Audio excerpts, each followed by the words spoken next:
Welcome to the Saving with Steve show, where we talk about the ins and outs of money. Pretty much everything under the sun relates to you having a happy, healthy relationship with money. You know what? My name is Steve Sexton. I want to thank you for joining us. I want to thank you for sharing it with your friends, your family, your associates. I mean, we keep expanding our office nationally and internationally. We're so very, very excited. We've got a wonderful show for you today. One, you know what? Congress could change your retirement plans. Yeah. Hey, and what do you need to know about it? So we're going to talk a little bit about that. Last week, we had Jackie Ho and Ivy Yakov of Reward Bunny, and all things crypto. You know, what's going on right now, the Urethra merger, the future of cryptocurrency, you know, how Reward Bunny works with all that. You know, it's going to be a wonderful, wonderful situation. You want to go check it out. If you want to check it out, go to savingwithsteve.us. That's savingwithsteve.us. And you're looking for episode 94. You know what? You can always go to all the episodes, look at the backs, the fronts, the whole shot. Now, up next, think about this. How would you like to overcome self-doubt so you can make more money and do the things you love? We have Paul Levitin. He's the founder of the Happy, Healthy Human Academy. Paul's aim is to educate, inspire, help people live a happy, healthy life. We're going to be talking about, you know, what people do to sabotage themselves, how to get out of your own way, and a whole bunch of more. So you're going to want to stick with us. You know what? We're going to be right back with some more Saving with Steve, and I'm going to introduce you to Paul Levitin. Here we go. Here we go. We're going to go with the intro to Paul Levitin. So here we go. Hey, I want to welcome Paul Levitin to the show. Paul, welcome to the show. Thank you so much for having me. I'm excited to be here today. Well, actually, I'm really excited for you to be here today. And, you know, just to give everybody a little background here, Paul's a self-confidence happiness coach. He's a podcaster, public speaker. He's board licensed for health and wellness. He's a certified personal trainer. He's a behavior change specialist, certified nutrition coach. You know what? He's been helping people for decades. One of the biggest things that Paul does through his Happy, Healthy Human Academy is he helps millennial professionals overcome self-doubt. You know, everybody has self-doubt, and people don't realize how much of that self-doubt holds them back. And you know what? He does this so the big benefit can be, you know what? So they can make more money. But more importantly is do what they love. You know what? If you're doing what you love every day of your life, you're not really working, you're just having a great life.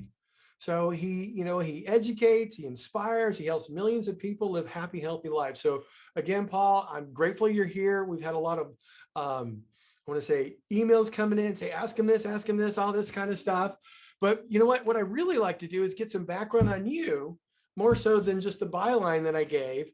How did you get into this business? How did you get into, you know, you obviously had a journey here. So tell us about your journey. Right. Yeah, I really appreciate that intro. It's very, very kind of you. And, you know, my journey, you kind of touched on it there. Professionally, I've had my own life journey to kind of end up where I'm at now. But professionally, you know, in the cliff notes, I started as a personal trainer, as a fitness coach. So fitness led me to nutrition. And then through fitness and nutrition, it led me to the big question, which was human behavior and why do we do what we do? Because if we understand nutrition, most people know what healthy is. Most people know that they should be exercising. Most people know that they shouldn't be eating McDonald's in bed and then going right to sleep at 1 o'clock in the morning after binge watching Netflix. And yet we live in a world where, you know, 70% of American adults are overweight or obese. And we live in a world where, you know, just looking at the recent COVID epidemic and the vast majority of people who died, unfortunately, were people with comorbidities that were quote unquote lifestyle diseases. So we have on this one hand, we know what to do, right? Everyone knows they should be saving for retirement. And yet most people are living paycheck to paycheck, right? We've all heard that statistic. The average American wouldn't survive an unexpected $500 bill or something like that. Right. And it's sad. So in all of these areas that I see the same thread, which is that what we're doing and what we say that we want to be doing is very different, right? But when I was a personal trainer, people would literally come to me and say, hey, can you tell me how to lose weight? And I say, here it is. Give them the answer, and they wouldn't do it. So that's what led me to my next phase, which was becoming a confidence coach.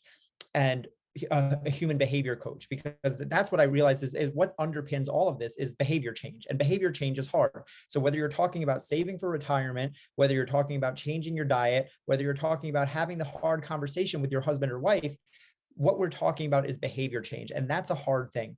And the reason I started to talk about self-confidence, because that really underpins everything, right? When people wanted to lose weight, people want to have more money, people want to have look better, do better, whatever. It's like, why does that matter? Why does being 20 pounds less matter? Most of the time people would tell me like, well, I just want to feel better. I want to be more confident.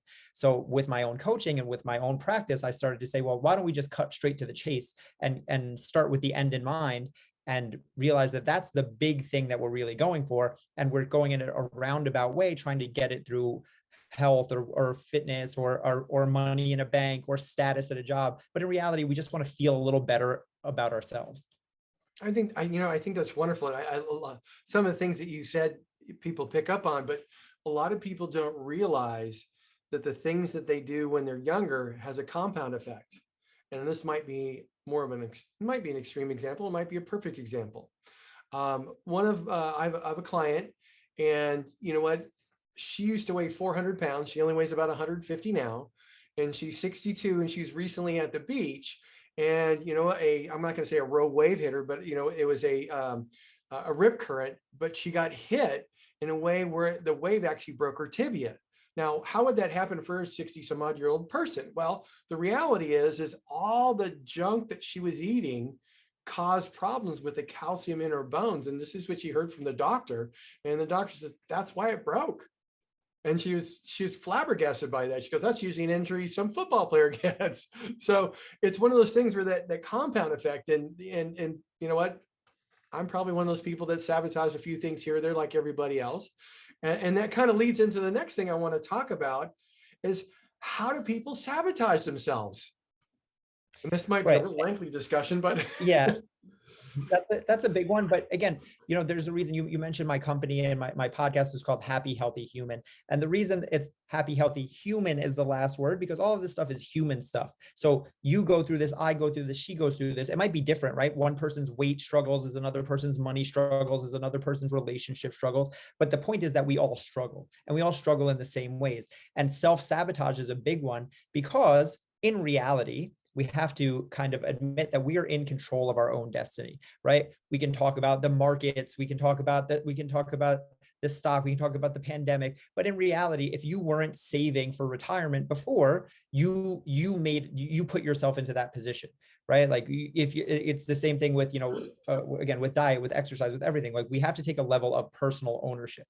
And now if I take personal ownership over myself, then I have to also admit that anything that I'm struggling with, it's partially my fault, because I put myself into the situation that I'm in. And so, when we self-sabotage, that comes from, it's a safety mechanism. Our brain doesn't want us to be wrong, right? This goes back to evolution and how we survived for hundreds of thousands of years before we got to the place that we are today with technology. And in reality, it's, we evolved in packs, and we evolved in villages and things like that. So you had to be able to trust. There were certain things about social interactions that we had to be able to do. So all of that is to say that our brain doesn't like us to be wrong.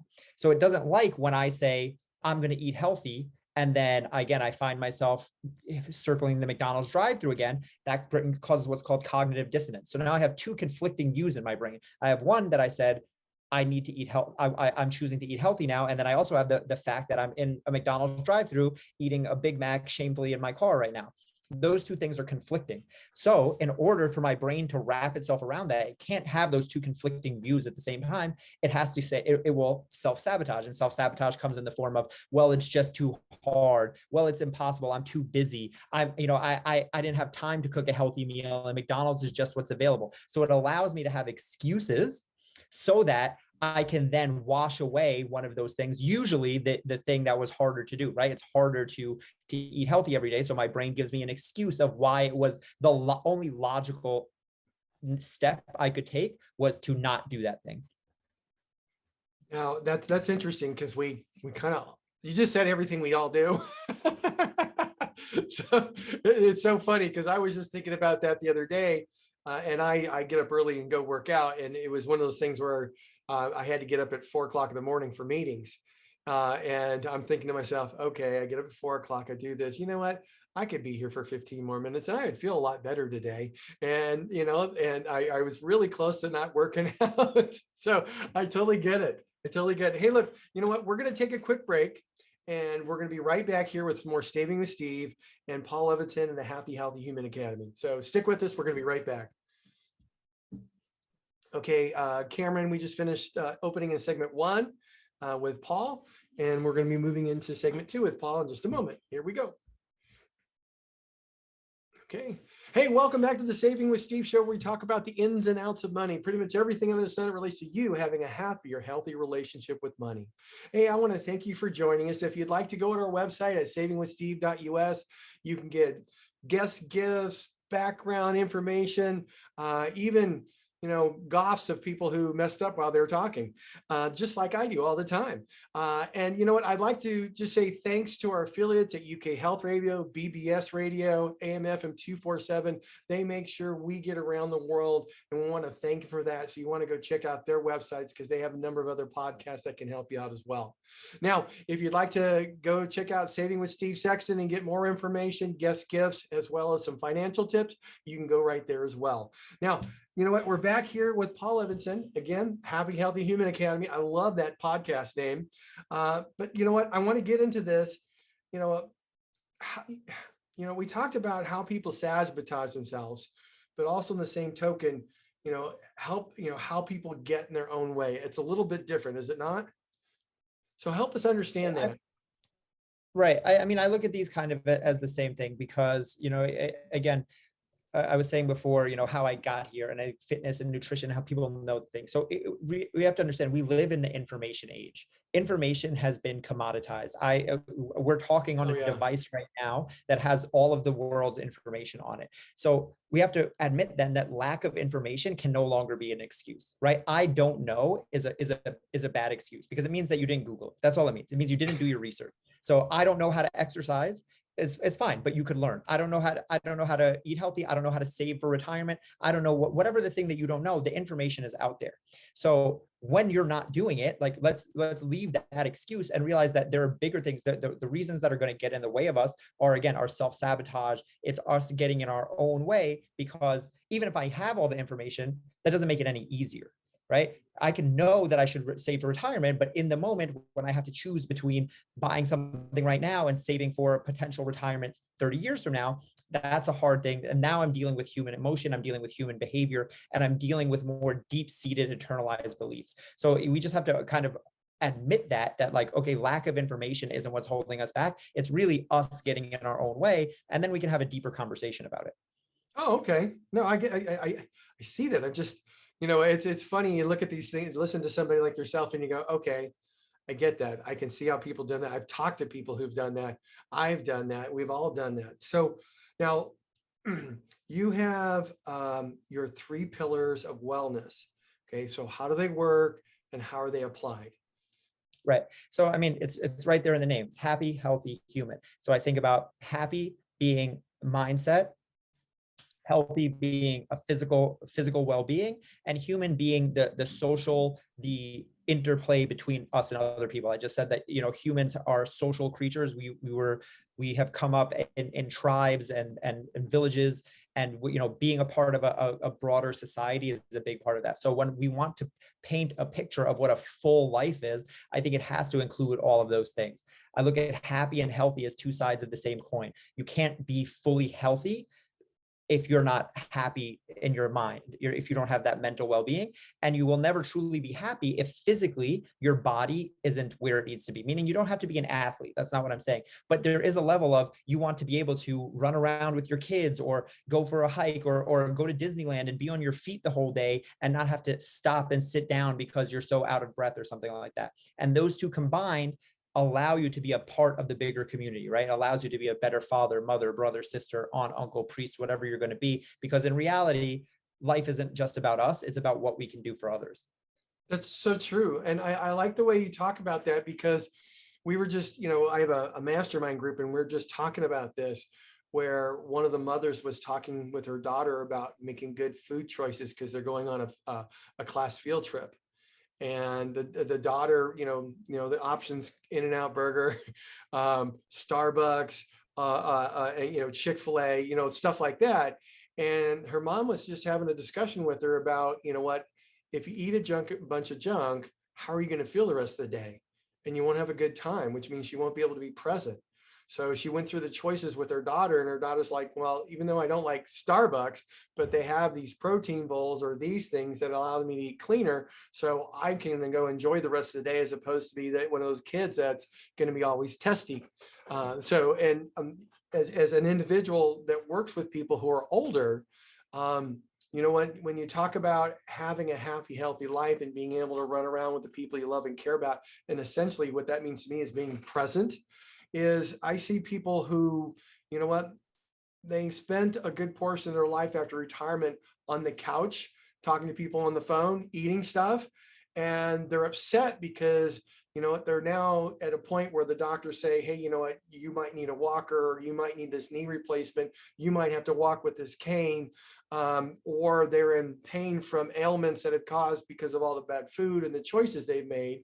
It allows somebody to be present. Now, I also have people that are 95. I have a person who's 105. There's obviously some genetics in there, but you know what? We actually know a 95-year-old gentleman at our church. He's more solid than I am, and I work out all the time. And he's got a 55-year-old wife, and she's having a tough time keeping up with him.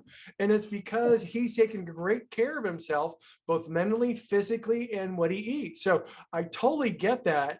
And the key here is, how do we help people do that and have people understand it? Now, is there a way to create a robotic type thinking about how to handle these things?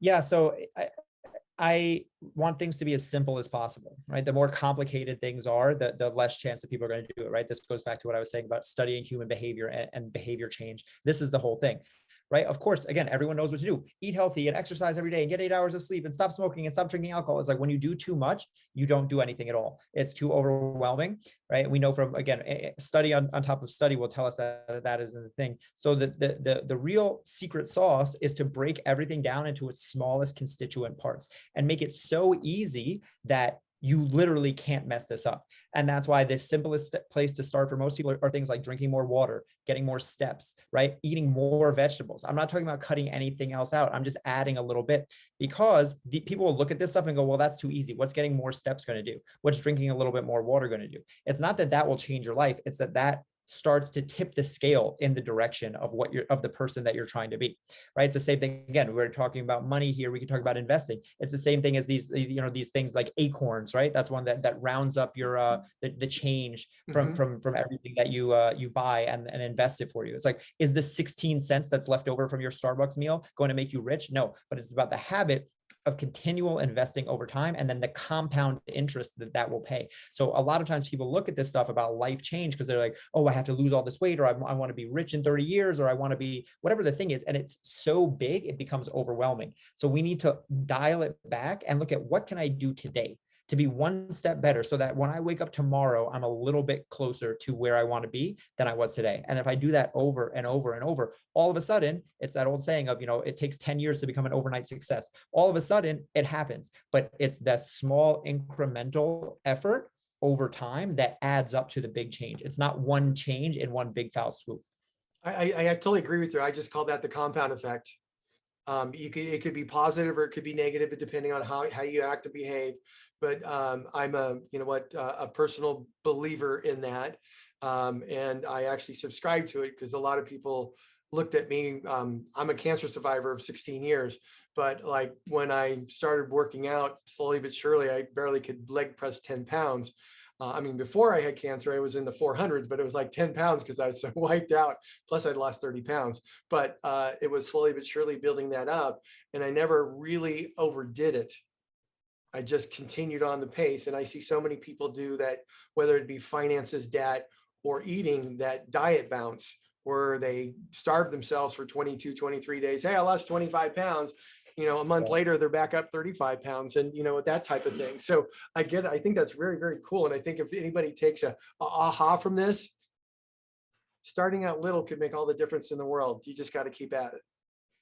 Right. It's exactly that. The compound effect, Albert Einstein said, compounding is the eighth wonder of the world or something like that. And it's the most powerful thing. And it's money, it's fitness, it's exercise, it's health, it's nutrition. It's they always have that joke of like, well, one salad won't make you skinny or one hamburger won't make you fat, but one salad every day for the next year will make you skinny, and one hamburger every day over the course of your life will make you fat. So I use the analogy a lot with voting, right? Whenever elections come around, people get into the argument of like, does my vote matter? And in reality, no single vote matters, and yet all together that makes up the election. So if everyone had the idea of like, my vote doesn't matter, then there would be nothing. So in its one piece at all alone, it doesn't matter.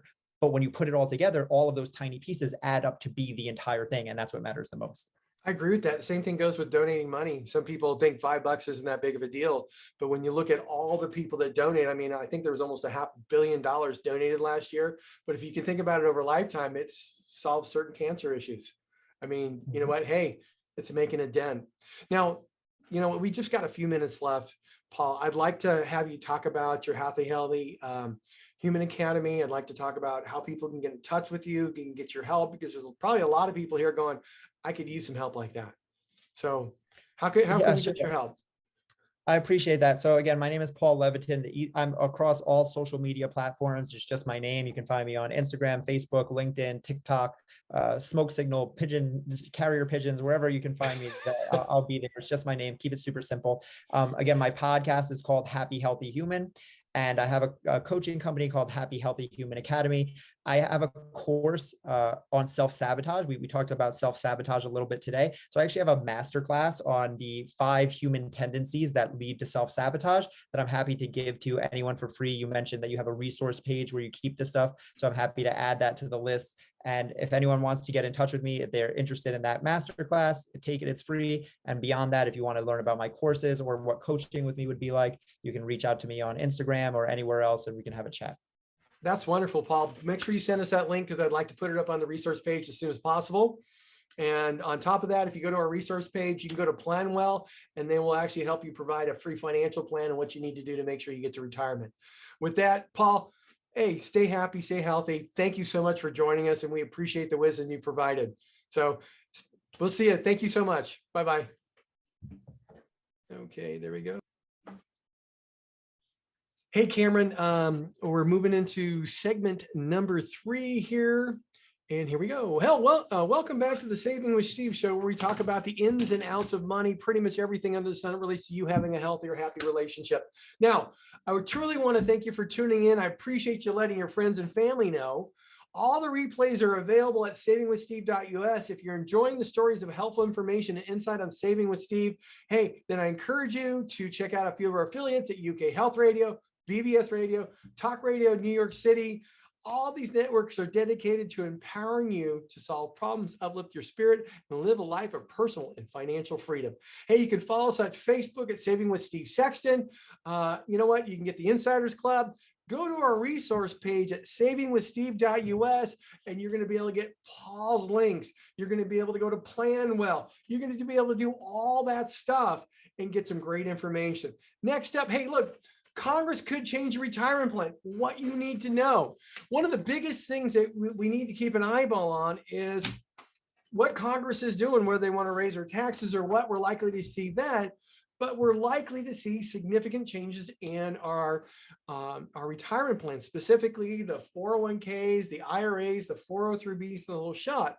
Now you have the House of Representatives, okay? They have a plan. And that plan is called the Secure Act 2. Okay.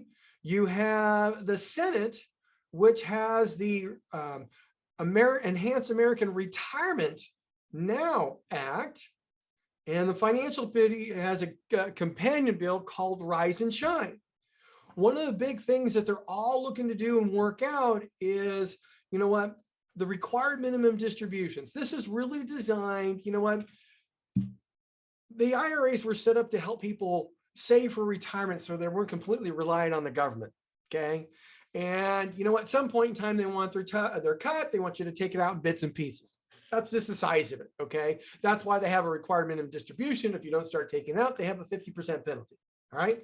But when it comes to these things, all these acts are looking at raising the required minimum distribution age to 73 in 2022, if this thing can get passed, at 74 in 2029, and at 75 in 2032. Now, the EARN Act would like to just push everybody to 75 at 2032. Okay. On top of that, the House Act would like to have everybody automatically enrolled in a retirement plan and contribute 3% unless you opt out to contribute less or contribute as much as you want or as much as you can. On top of that, they're looking to help out people with emergency distributions. So, in certain acts, you have the ability to withdraw $1,000 if you have a personal household emergency. Just like Paul said, most people can't handle a $400 emergency. Hey, I can withdraw $1,000 in case I have a personal or household emergency, or as much as $22,000 without any penalties if there's a natural disaster type emergency. Those would be good things, huh? Or if you have terminal illness, hey, you can get early distributions without any penalties. And that means before the age of 59 and a half. And then on top of that, they're looking to enhance the tax savers credit. And that's so people with lower incomes get an incentive to, add money to the retirement, and a credit. It's like a tax offset. So if you owe $1,000 in taxes and you have $1,000 tax credit, it wipes out your taxes, which is a wonderful thing. Bottom line, the House of Representatives and the Senate are going to take significant action this year